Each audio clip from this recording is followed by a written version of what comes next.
আসবো iron rich সোর্সে, যেটা হচ্ছে মানুষের মধ্যে প্রচুর মিসকনসেপশন থাকে, বিভিন্ন রকমের জিনিসকে দিয়ে বলা হয় এটাতে আয়রন আছে ওটাতে আয়রন আছে, বাট অ্যাকচুয়ালি আয়রন যেগুলোতে থাকে সেগুলো আমি একটা একটা করে বলছি, please do listen. Iron rich food গুলো হচ্ছে, প্রথমেই হচ্ছে ডেটস মানে খেজুর, ড্রাই ডেটস যেটা শুকনো খেজুর, তাতে আয়রন থাকে। গুড়, গুড়ের মধ্যে হচ্ছে জ্যাগরি, জ্যাগরি পাউডার বা জ্যাগরির মধ্যে আখের গুড়, খেজুরের গুড়, এগুলোর মধ্যে অল্প সংখ্যক আয়রন থাকে।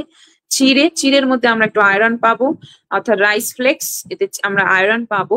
পুদিনা পাতা বা ধনে পাতার মধ্যে আমরা কিছুটা আয়রন পাবো। যে কোনো ধরনের সিডস বা তৈল বীজ, যেমন pumpkin seeds, flax seeds, sesame seeds, তিল বীজ, এগুলোর মধ্যে ভালো রকমের কিন্তু আয়রন পাবো।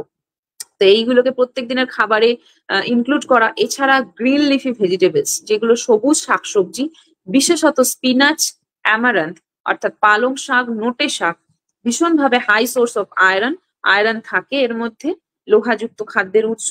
এছাড়া আমরা খোসা সহ ডাল, স্প্রাউটস যেগুলো কল বার করা ছোলা, বা খোসা সহ যে হোল ডাল, পালসেস, হোল পালসেস, এগুলোর মধ্যে আমরা কিছু আয়রন পাবো। শেলফিশ মানে সমুদ্রের মধ্যে যেগুলো শেল যুক্ত ফিশ হয়, কিছুটা ওয়েস্টারের মধ্যে পাবো।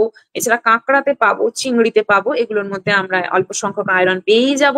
এছাড়া হচ্ছে অ্যানিমাল সোর্সের মধ্যে মাংসতে অল্প পাই, কিছুটা পরিমাণে আমরা আয়রন পাই। রেড মিটে কিছুটা আয়রন পাওয়া যায়। আর যেটা থাকে সেটা হচ্ছে অর্গান মিট, লিভার, অর্থাৎ মাংসের যে মেটে, সেই মেটের মধ্যে কিন্তু সব থেকে পরিমাণে লোহা থাকে, কারণ প্রাণীদেহে লোহা সঞ্চিতই হয় লিভার বা যকৃতের মধ্যে, মানুষের ক্ষেত্রেও তাই। তো লিভার ডিপোজিশনের জন্যই কিন্তু মাংসের যে লিভারটা, সেটা ভীষণভাবে আয়রন রিচ।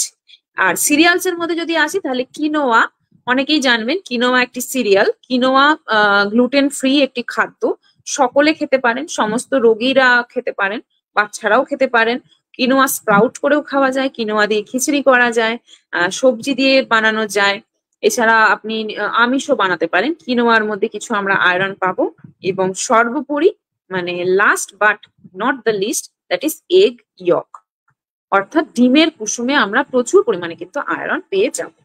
তো এই ধরনের খাবারগুলোকে প্রত্যেক দিনের খাবারে ইনক্লুড করার চেষ্টা করা, বাচ্চাদের দেওয়া, নিজেরা খাওয়া। এবং সব থেকে ইম্পর্টেন্ট কথা, যখন আমরা আয়রন রিচ খাবার খাবো, তার সাথে আমরা চেষ্টা করব একটা করে ভিটামিন সি যুক্ত খাবার বা ফল খেতে। ভিটামিন সি যুক্ত যে কোনো ধরনের টক ফল আপনারা খেতে পারেন, অর্থাৎ মুসাম্বি, কমলা লেবু, বাতাবি লেবু, পাতি লেবু, এগুলো খেতে পারি। এছাড়া হচ্ছে পেয়ারাতে খুব ভালো ভিটামিন সি থাকে, সব থেকে বেশি ভিটামিন সি থাকে আমলা মানে আমলকিতে, এগুলোতে আমরা রাখতে পারি প্রত্যেক দিনের খাবারে। এবং বেদানাও কিছুটা রাখতে পারি, কারণ পোমেগ্রানেটের মধ্যে ভিটামিন সি থাকে, আয়রন কিন্তু থাকে না, ভিটামিন সি থাকে, মানে বেদানা আয়রনটাকে অ্যাবজর্পশনে সাহায্য করে। তাহলে যখন যখন আমরা আয়রন রিচ খাবারগুলো খাবো, তার সাথে আমরা ভিটামিন সি যুক্ত খাবারও কিন্তু খেতে থাকবো।